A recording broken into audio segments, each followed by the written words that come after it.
और मुंबई में आज से भागीदारी शिखर सम्मेलन का 25वां संस्करण शुरू हो गया है।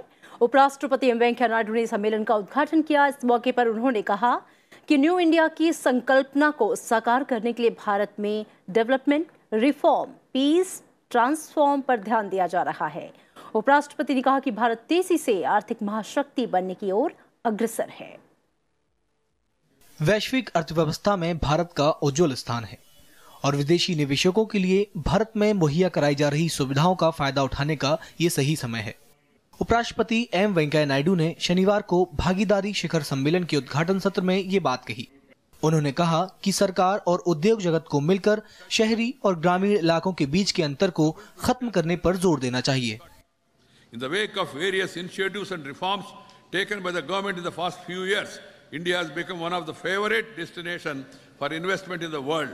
India was ranked in the 11th in the Global FDI Confidence Index of 2018.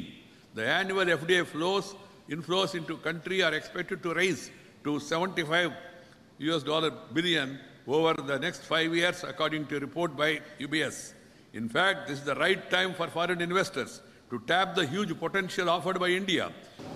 उपराष्ट्रपति ने कहा कि केंद्र सरकार के अलावा राज्य सरकारें भी देश के विकास में अहम योगदान दे रही हैं, लेकिन ग्रामीण भारत की पूर्ण क्षमता को इस्तेमाल करने के लिए देश के सभी जिलों में समान प्रतिस्पर्धा को बढ़ावा देना होगा। उन्होंने कहा कि गांव देहात तक लगातार बढ़ती इंटरनेट की पहुंच से भारत को तेजी से आगे बढ़ाने के बेहतरीन मौके तैयार करने में मदद मिलेगी। Online is picking up in rural areas too. 1.21 lakh Gram Panchayats are connected with special optical fiber network under BharatNet project, and the remaining Gram Panchayats would be connected by March 2019. Fiber line. This will transform rural India by enabling access to digital transactions and online sale of products, including agri-products via National Agriculture Market. I am particularly happy to note that various states in the country, my dear friends, even when governed by different parties, are competing among themselves in a healthy manner to attract investments.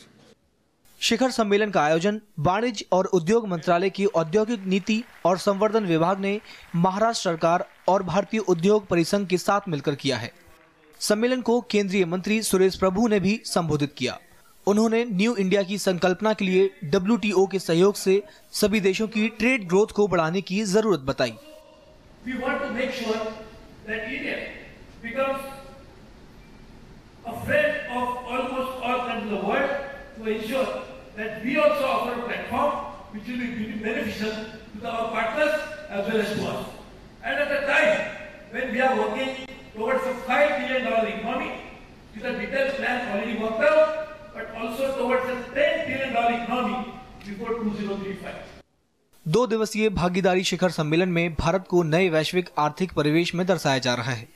सम्मेलन के दौरान प्रमुख हितधारकों, नीति निर्माताओं, संस्थानों, कारोबारियों, media और शैक्षणिक वर्ग के बीच चर्चाएं भी आयोजित कराई जा रही हैं। पार्टनरशिप समिट 2019 में करीब 40 देशों के प्रतिनिधि और कई देशों के मंत्री भी शामिल हुए हैं। मुंबई से राजकमल राव, राज्यसभा टीवी।